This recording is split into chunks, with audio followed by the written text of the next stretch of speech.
untuk media tanah. Jadi untuk dusun lah, especially ataupun tanaman konten yang terus ke atas tanah dengan menggunakan baja ni baja soluble yang ada unsur NPK. Nanti kalau nak cari kat kedai, cari yang unsur NPK soluble. Bukan Yara saja, yang lain-lain pun ada lah. Jadi yang tadi kita dah sampai nilai isi ni, macam mana nak produce isi 1/0. Dia punya sifir 1 gram baja putih ni dicampurkan dengan 1 liter air kosong, dia akan dapat isi 1/0. Ikut level tapi dia punya formula sama. Jadi 1 gram per 1 liter dapat isi 1/4 kalau yang average. Jadi formula yang tuan-tuan, bila tuan-tuan dah ada, tuan-tuan kena develop yang ini. Cuma je yang 1 gram per 1 liter air tu dalam bentuk yang paling senang lah. Kalau tuan-tuan guna proportional pump ni, tuan-tuan senang dalam bentuk tuan-tuan set satu je nilai 1/100. Tapi pemberi ubah tuan-tuan ni adalah di sini. Bila tuan-tuan gunakan dilution 1/100, tuan-tuan senang nak set up 100 gram per 1 liter. Yang ini tuan-tuan akan produce satu isi, dilution ratio ni 1/100. Yang ni maintain je. Jadi kalau nak buat isi 2/0, tuan-tuan tinggal ambil 200 gram je per liter. Jadi dapatlah isi 2/0. Okey, boleh dapat? Yang ni cara senang lah. Ataupun kalau tuan-tuan nak cara susah, nak ambil sipi-sipi lain tu, tuan-tuan kena pusing-pusing sikit lah kepala kan, bagi panas sikit tu, dapatlah satu dilution ratio yang tuan-tuan, mengikut kesesuaian barang tuan-tuan. Kalau guna bateri, kalau guna bateri yang ada leveler ni, tuan-tuan akan produce lebih kurang macam ni kan. Dilution ratio tu nanti isi 1/0, 1 gram, 1 liter, convert masuk air ke atas. Kan? Cuma tuan-tuan tinggal sama je konsep tadi, tinggal masukkan minit je. Masukkan minit ni pada senang setting 100 lah.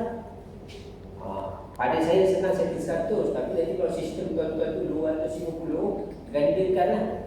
Jadi sebenarnya sistem ni dah boleh pakai terus. Dah ada dapur saya dah tolong tuan-tuan tadi. Jadi kalau keluar sistem tuan-tuan tu 200, gandakan 200 kalau nak buat isi. Ikut sini lah, tinggal buat gandaan saja. Bukan table ni saya dah tolong buat. Cuma saya tak buat banyak lah, saya buat 1, 2, 2.5 kan. Kalau tuan-tuan ada nombor-nombor lain tu, tuan-tuan tinggal gunakan kaedah yang sama ni. Lagi senang kan untuk baja kebun yang atas tanah ni. Ini contoh. Contoh kalau tuan-tuan dah ada satu jadual pembajaan durian. Kat sini dia pakai NPK 12, 17 pun contoh yang lebih 10 tahun kan. 16 kg per pokok per tahun. Dia kata 3 kali setahun. Lepas tu ada 16 NPK 15 kg 5 kg per pokok per tahun 2 kali setahun. Lepas tu ada baja organik, kumpulan baja cair. Ini standard yang guna baja putih. Ini kalau buka buku durian daripada pertanian baru, inilah kaedah membaca baja putih. Jadi kalau tuan-tuan pergi kursus baca, nanti saya sarankan tuan-tuan pergi kursus baca. Daripada baja putih ni, tuan-tuan boleh cari baja kristalon tadi yang sesuai nombor baja. Kalau dia tulis itu 18, 18, 18, contoh macam ni kan. Ini baja putih, ini adalah kita nak buat baja cecair. Contoh baja putih tadi tu bukan 15, 15, 15. Yang menghampiri dengan baja cecair adalah 18, 18, 18. Nampak? Nanti bila tuan-tuan dia kata pakai per pokok per tahun, gram per pokok per tahun kan. Katalah umur pokok tu setahun dia nak pakai 100 gram. Yang ni dia kata berapa kali setahun? 8 kali setahun. Jadi tuan-tuan tahu setiap kali bagi tu, kalau 1000 bagi 8, lebih kurang berapa? 100 lebih sikit lah kan. Dia punya gram. Jadi gram baja ni tuan-tuan boleh convert ke gram liter ni. Jadi kalau sini perlukan 100 gram contoh, jadi kita akan pakai 100 gram per 1 liter. Nampak dia mesin tu. Kalau saya kena pergi kursus baca tu, nanti dia akan ajar daripada baca putih pergi baca cecair. Lepas tu nak bagi sekali berapa? Contoh kita perlukan 13 gram pokok per minggu. Per minggu tu per 2 minggu. Per seminggu. Bila tuan-tuan dah pakai baca mitigasi ni tuan-tuan tak boleh bagi terus sekali banyak tau. Contoh tuan-tuan nak bagi terus 1000 gram ni sekali bagi, tak boleh. Sebab nanti dia akan pergi bukan dekat ruzul, dia pergi sampai bawah tu, ikut air sampai akar tak boleh capai. Jadi kena bagi sikit-sikit lah. Jadi kalau sini dia kata 8 kali, sebenarnya kalau dah tuan-tuan dah pergi kursus tu dah jadi 13 kali 13 gram seminggu. Dia dah bagi siap-siap supaya dia dapat nanti total 1000. Lepas tu ni setting ni tadi tu cakap kalau tuan-tuan guna pump berkadar ni, professional pump tu set satu je, 100. Tapi kalau pakai Venturi, tuan-tuan ikut yang tadi macam jadual tadi tu punya sistem. Lepas tu isi tu tuan-tuan dah boleh set up lah. Isi 1, 2.4, 2.0, 2.4. Ini jenis baju dia. Lepas tu sistem mitigasi tu nak buat berapa minit. Jadi kalau tuan-tuan untuk baja tanah ni, tuan-tuan kena ada 2 jadual. Satu, masa suntikan baja per minggu berapa minit. Lepas tu sela masa pengairan per 2 minggu. Per 2 minggu. Baca okey macam ni. Dia ada yang sela masa pengairan 2 kali seminggu. Okey, tuan-tuan, yang ni sebenarnya tuan-tuan akan bagi air dan baja. Setiap 2 minggu tuan-tuan akan bagi air dan baja. Maknanya sistem irrigation tu tuan-tuan kena jalan, sepatutnya kena jalan minimal 15 minit. Tapi kenapa kena buat 20 minit? Disebabkan lepas sistem kalau baja irigasi kat tanah ni, tuan-tuan kena on air dulu. Kena on air dulu mungkin 3 minit. Lepas tu baja 13 minit. Lepas tu on air balik 3 minit, contoh macam tu jadi total tu supaya baju tu terus masuk dalam tanah. Kita nak duduk atas jadi konsep dia macam tu. Sebab tu dia akan jadi ada extra 7 minit supaya ini memang pokok putih macam tak memang kena bagi dilute terus masuk dalam. Jadi kalau tuan-tuan ada durian boleh pakai yang jadual yang ni. Kalau tak ada kata nak buat naga tu buat dah kira sampai mana memang tiga juga. Kalau sebab terjadi khusus tu. Lepas tu tuan-tuan akan dapat ekstra masa ni. Biasanya kalau tuan-tuan tengok tu dia ada ekstra masa kat sini Sepatutnya bagi 47 dia kena lebih 50, lebih 3 minit. Sepatutnya bagi 58 minit jadi 80 minit. Ada lah ni. Mana bagi kadar serapan itu dia masuk dalam tanah dulu. Ya, betul. So daripada butiran itu kita cairkan dia ikut jadual ni. Faham. Baru dia boleh kita panggil vegetasi. Jadi, boleh, dapat dah. Dapat. Konsep nak buat formulanya dalam sini je sebenarnya. Baik. Memang pusing kepala sikit lah nanti. Buat dalam Excel lah senang.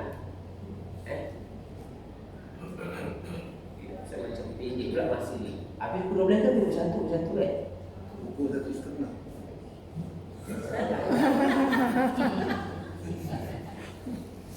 Saya laju sikit lah Okey, jadi bila tuan-tuan dah pandai tadi buat table mitigasi, satu untuk yang atas tanah, satu lagi polybag dah pandai, tuan-tuan dah bolehlah buat minimal IoT. Modalnya tak sampai 100 pun. Beli barang ni RM40, kalau pandai wiring dalam RM60, tuan-tuan on tanpa ikut timer yang tuan-tuan dah buat tadi ni. Cuma kalau timer yang murah tu, yang RM40 tu, itu automation belum IoT lagi Yang RM40 tu boleh buat 10 kali.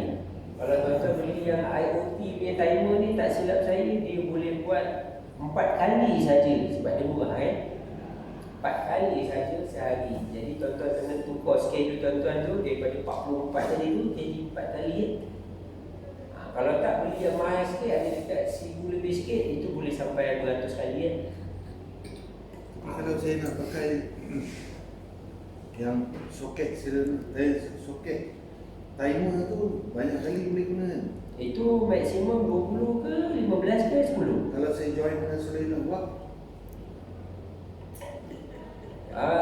kena buat sistem yang lain lah. Saya tahu nanti tuan-tuan bila dah ada banyak pecahan-pecahan tu, dia memang tak jadi minimal. Last kali tuan-tuan akan ada banyak nak kena set dia sudah naik buah kan, nak on farm, nak sudah naik buah kan. Kalau ada 5 plot dah jadi 6 siri. Tapi tuan-tuan kena terus sikit lah wiring supaya boleh guna barang murah ni. Kalau dia hidup sini, pump ni juga yang hidup. Kena wiring, kena export sikit lah. Walaupun barang ni kena beli banyak lah, tak boleh lah beli satu, kena beli 4. Tapi nak onkan satu pump, lepas tu yang lain tu onkan solenoid pump. Kena ada kreatif sikit supaya barang murah ni boleh dijadikan IoT. Lepas tu dah boleh pakai handphone lah. Ini untuk di ladang. Yang tadi ni untuk mitigasi yang polybag. Dia memang dia suka slow. Aku tak tahu dia detect mana ni. Okey, jadi bila kita dah main atas tanah, itu yang last sekali tuan-tuan kena jadi tahu macam mana nak nilai tanah tu lembab ke tak lembab, ataupun polybag tu cukup basah ke, fill capacity ke tidak. Yang paling senang tadi tu bab yang saturation kan. Saturation kita nampak air dah terbit atas permukaan tanah tu, ini dah terlebih air.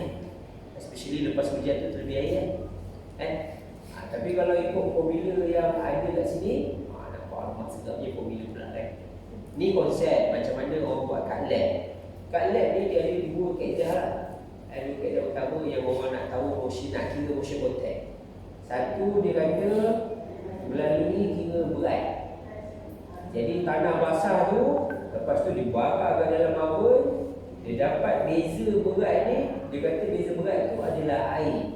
Itu kaedah lab yang pertama.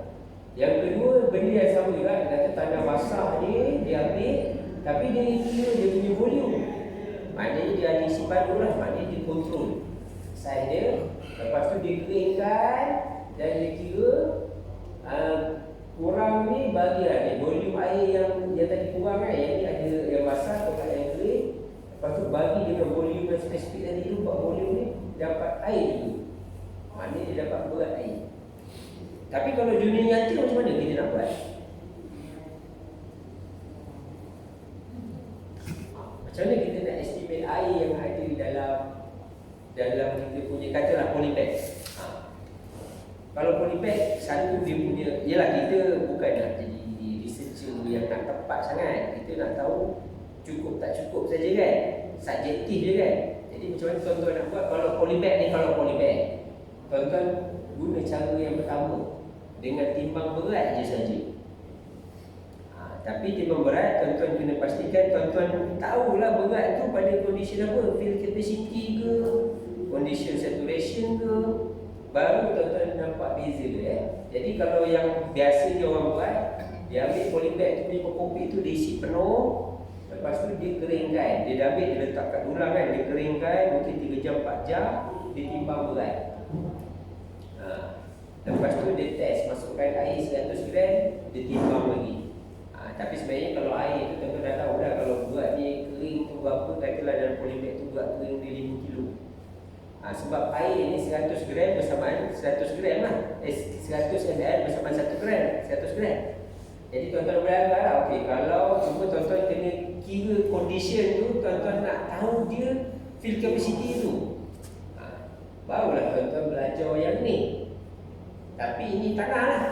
Ataupun tuan-tuan tadi ada tanah, tuan-tuan boleh kena tahu, kita kena sediakan yang keadaan macam ni 70 to 100% ni adalah keadaan yang baik. Bermaksud, kalau ni contoh ada jenis tanah macam-macam ni, saya tunjuk satu je, tuan-tuan balik baca lah. Kalau tuan-tuan press tanah tu keluar air, bila tuan-tuan ambil tanah tu press, keluar air, dia saturated, keluar air, tujuh jam ni. Tapi kalau tuan-tuan ambil tanah, tuan-tuan press, buka, dia ada bentuk macam ni. Tu. Dan tanah ni ada air sikit lembab kat situ, ada tanah sikit berwarna. Itulah condition fill capacity. Jadi dah boleh dah sukat. Rasa kalau dah tahu, dah rasa fill punya kaedah ni dah tahu, rasa tuan-tuan dah boleh agak tak tanah tu berapa banyak air tuan-tuan nak bagi. Dengan syarat tuan-tuan buat ni dulu lah. Tuan-tuan ambil sikit tanah kan, contoh nak testing je, ambil layer pertama 1 hingga 1 kaki punya layer tu, sekali je buat seumur hidup. Kan, nak agak je, bukan nak buat apa pun. Ambil lebih kurang, jangan banyak, ambil dalam 200 gram ke 300 gram, buat balik rumah, masuk oven, bagi kering, timbang. Lepas tu masukkan air sikit-sikit sampai jumpa kondisi macam ni. Baru tuan-tuan tahu, oh, saya 250 gram ni, saya guna 50 gram air je, 50 ml. Kan? Lepas tu dah boleh sukat lah. Betul tak?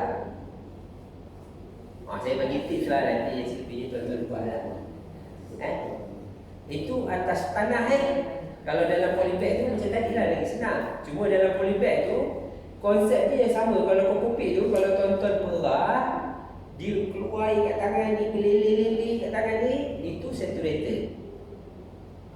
Kalau tuan-tuan buka je tangan, ada penuh kokopit macam basah tu, itu fake capacity.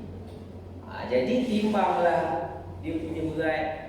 Tapi kena pakai, ada dia punya volume lah tuan-tuan ambil supaya tuan-tuan ada nisbah harum. Kokopit contoh tadi, dia punya volume ambil kesuar tu, tapi itu boleh lah ambil kesuar tu, dah check dia punya fake capacity, timbang lagi sekali. Baru tuan-tuan tahu, barulah boleh keadaan penimbang yang tuan-tuan boleh check, okey, saya dah cukup lah air untuk polybag. Okey tak? Okey. Tengok, nak tanya. Yang ini kadar kelembapan tanah. Kadar serapan tanah pula yang cikgu kata yang layer 1, layer 2, kita nak tahu dah sampai layer 3 tu macam mana? Air yang kita siram. Tadi saya sedap dia. Tapi paling senang, dia punya tips dia, kadar serapan tanah lebih kurang 0.9 inci per jam. Saya ingat tu je, 0.9 inci kalau convert lebih kurang, itu maksimum lah, dia takkan lebih daripada itu. 0.9 inci lebih kurang 20 mm. Saya rasa kena tahu jenis tanah juga. Dia berbeza ikut jenis tanah lah. Tapi dia punya tips dia tu, dia takkan lebih daripada 20 mm per jam. Jadi kalau pilih sprinkler, janganlah pilih sprinkler yang kalau tengok DU dia kan, 21 mm lah, you buat telur gapat, dia akan jadi banjir lah. Kalau tanah pasir, saya rasa yang tu tanah pasir 20 mm. Kalau tanah lum dalam, ingat tanah lum 0.7, saya tak ingat, tapi ada dia punya jadual Kalau tak, boleh cari je kat internet, infiltration rate, ikut soil series ke, soil type ke, soil texture dia ada bagi. Dalam bentuk inci per hour, macam tu lah biasa, mm per hour. Kalau ikut teknik yang cik bagi tahu tadi tu, satu hari siraman maksimum 44 kali tu. Kalau kita buat teknik tu, kita lepas biar. Lepas biar. Boleh ke untuk serapan ni? Boleh. Dia sebab bila tadi juga macam yang gambar sebelum ni, bila tank tu dah penuh, dia akan banjir ke bawah kan. Dia akan top up sikit, pokok makan sikit, dia top up sikit, pokok makan sikit, lama dia top up penuh. Mungkin dah lepas 20 kali siram dia dah penuh, masuk 21 tu kalau dia tak guna, dia pergi ke bawah lah. Dia pergi ke layer bawah. Tapi dalam polybag biasa kita tak ada layer ke bawah, kita angkat ke sepagi tu betul full. Kalau tanah? Kalau tanah, saya kena tanya tanah pula. Tapi konsep macam tu lah, lepas dia dah penuh sampai peak capacity tu, dia akan pergi ke layer lain lah. Dan turun ke bawah, turun ke bawah, turun ke bawah. Tapi kita nak limit lah, janganlah semua sebab itu. Last sekali semua sampai ke lebih daripada akal, lebih daripada usul yang kita dah. Jadi untuk buat mitigasi ni, saya rasa macam dah pukul 11, saya buat IoT ni pun panjang juga. Saya sambung IoT Saya berharap mitigasi tu simple kan. Beli barang, lepas tu buka balik nota ni, tengok macam mana nak buat dilution ratio. You dapat tu, you selesai masalah.